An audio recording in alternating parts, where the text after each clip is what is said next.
Olá pessoal, tudo bom? Estou aqui para apresentar mais um episódio dos Físios. Tudo bom com vocês? Meu nome é Isabelle e estou aqui com Christian, João, Jorge Luan, Bia e Lucy. Bom, a gente vai falar sobre o tema da chikungunya. Vamos dar início para perguntar um pouco sobre a chikungunya. Bia, fala um pouco sobre ela.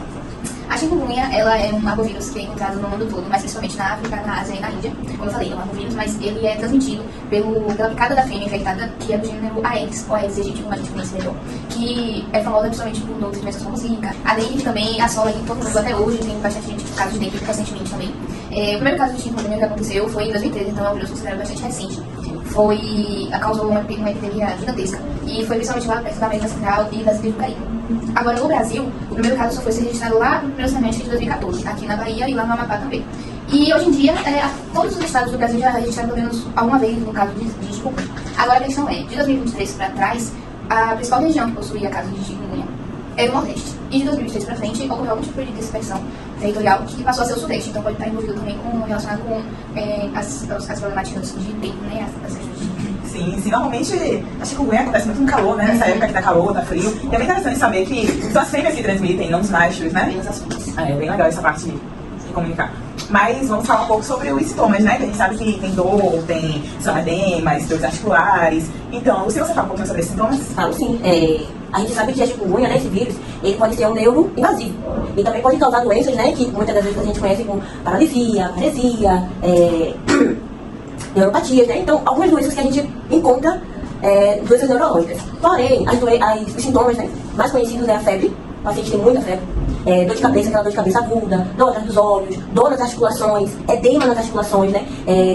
A pessoa pode ter náusea, vômito, pode ter diarreia, dor abdominal, enfim, são várias outras doenças. Porém, a gente também vai ressaltar que esse vírus, ele pode ocorrer manifestações na parte sistêmica, né? Que é no nosso sistema nervoso, sistema vascular, na pele e no rim. Bom, como podemos ver, né, a chikungunya afeta várias regiões do nosso corpo, né? Sobre que tem pessoas que ficam com depressão, ansiedade. Isso, é muito interessante essa parte.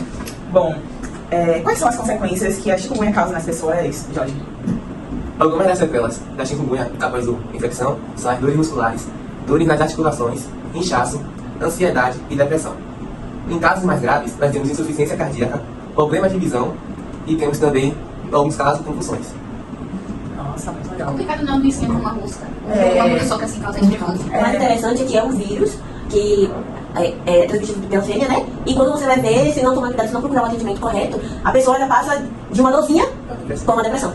Mas também envolve várias outras questões, como saneamento básico, Sim. A própria consciência da população, né? A gente tá acostumado, tipo, eu tô com uma dorzinha, vou ali deitar, vou tomar uma vitamina D. E não procura tratar. Bom, é bem interessante isso.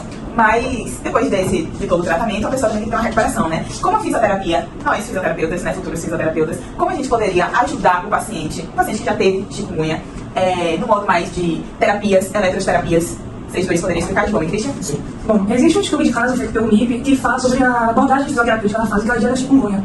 Basicamente, um relato de caso que fala que o paciente apresenta na fase cardíaca principais queixas como dores nas articulações do cotovelo, do ombro, do tornozelo e punhos. E a prática clínica dele foi constituída de séries terapêuticas que é feita com ultrassom contínuo com frequência de 1 MHz e utiliza a laser infravermelho, com a dosagem de 4 joules e 3 segundos por ponto. Ele também utiliza quentes de modo bursts, com largura de pulso de 250 e frequência de 2 Hz. É realizado por 10 dias. Esse tratamento fisioterapêutico ele é proposto porque ele é inovador. Ele não tem na literatura tratamentos complementares que possam diminuir o uso de analgésicos e causar conforto prolongado ao paciente, ratificando pelo EVA e o SF36. Bom, o teste começou sendo que o indivíduo foi avaliado em 2 momentos no serviço de reabilitação. Na apresentação, 5 meses após os sinais, os sintomas iniciais, e 10 dias depois, a escala visual analógica, o EVA. Foi utilizada para avaliar a intensidade da dor, sendo que 0 igual a 100 dor e 10 pior do possível.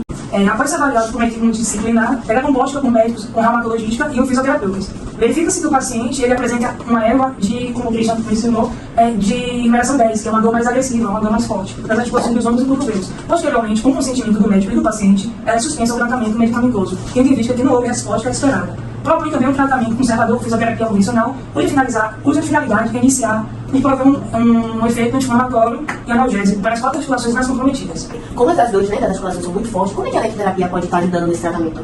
Bom, planejou-se um protocolo já aplicado a partir da primeira sessão que constituiu na aplicação de ultrassom contínuo com a frequência de 1 MHz e intensidade de 1 volt por centímetro cúbico. por 6 minutos nos ombros e 4 minutos nos cotovelos, seguido do laser infravermelho com dosagem de 4 joules e 3 segundos por ponto, sendo realizados 5 pontos por articulação, fazendo um total de 20 joules e 12 segundos por articulação. E finalizando com o TENS modo burst, com largura de pulso de 250 e frequência de 2 Hz, modulada por 150 Hz, 20 minutos nas 4 articulações, com distribuições dos eletrodos relacionados ao miótomo doloroso. Bom, esse protocolo é realizado em 10 dias e ela tem uma redução progressiva de um quadro álgico diariamente. Em relação à área inicial, houve uma diminuição de cerca de 2 pontos ao final de cada sessão, que demonstrava a estabilidade e a redução do sintoma. Esses scores da EVA, no final das sessões, eles foram semelhantes à inicial da sessão seguinte, sucessivamente com a exceção das articulações dos ombros, que na segunda sessão. As articulações dos cotovelos apresentaram boa resposta e a partir daquela sessão, a EVA inicial foi igual a zero, não tem que assinar qualquer tempo do exercício. Historicamente, o chikungunya tem distribuição ampla no mundo, causando cerca de 3 milhões de infecções por ano. As endemias do Oceano Índico, Ilhas do Pacífico e nas Américas continuam alterando a distribuição da doença. Ou seja, sendo que nos últimos anos o estudo tem sido mais central para o planta. E aí, espalhando os vírus, dessa forma, espalharam pela circulação entre humanos e mosquitos, tornando taxas globais de infecção por tipo bem variáveis. Bom, o presente estudo seguiu um protocolo baseado na literatura que aplica os conhecimentos de transmissão do calor por meio de ultrassom e dos outros recursos, tais como eletroterapia e laser, de baixa intensidade, utilizados no tratamento de manifestações reumáticas crônicas e que promovem a redução da inflamação, dor e rigidez articular. Estudos não relatam forma de tratamento conservador por meio da fisioterapia para portadores de febre chikungunya, mesmo se tratando de uma doença com manifestações de hipoartralgia febril aguda e, em certos casos, apresentando complicações graves como artrite crônica. Foi notável, entretanto, a melhora do paciente ao longo de 10 sessões consecutivas com o protocolo aplicado no presente estudo, porém, tem um estudo que discorda sobre os efeitos analgésicos de algumas técnicas de fisioterapia para manifestações reumáticas persistentes, tais como o uso de ultrassons com gel hidrocortisona, banho de contrastes, podendo ser quente ou frio, para edema e TENS para a neuropática. Outro ponto negativo é o tipo destinado à terapia de um paciente com tratamento propósito, visto que o mesmo possui queixas em várias articulações, tornando a sessão demorada e inviabilizando a realização de mais sessões com outros pacientes em um longo período. Bom, como podemos ver, esse foi um estudo, né, de um TCC de uma universidade, que é muito interessante, só que mostra que demora, né? É um caso, assim, que a chikungunya causa febre, causa dores articulares, então para tratar essas dores articulares, a pessoa teria que ter uma sessão muito longa. Porque, querendo ou não, o TENS, como ele fala, né, o TENS ajuda nessa analgesia, ele tem vários modelos, tem o TENS convencional, tem o TENS acupuntura, tem o modo burst, e tem mais um, tem um breve tenso. E eles usam o breve tenso, né, para fazer essa analgesia, que faz uma contração.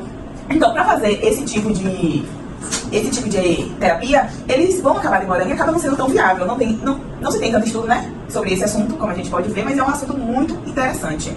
Mas também há outros estudos sobre a eletroterapia da chikungunya, como a terapia transcraniana, né? Lá você... A técnica de estimulação transcraniana, né, aplicada nos pacientes que têm o vírus da chikungunya, ele é uma neuromodulação, né, que ele altera a excitabilidade do cérebro. E também ele diminui as dores, né, as dores que evoluem para a fase crônica. Dores essas que são aquelas dores que passam de 3 meses e vai até 6 anos. Né? Com o uso desse estimulador, né, craniano, os pacientes recebem microcorrentes de 20 segundos no cérebro, que ele diminui a percepção de dor. Só completando um pouquinho a sua fala também, o equipamento que é utilizado nos pacientes, ele possui 2 eletrodos, que é um positivo e um negativo.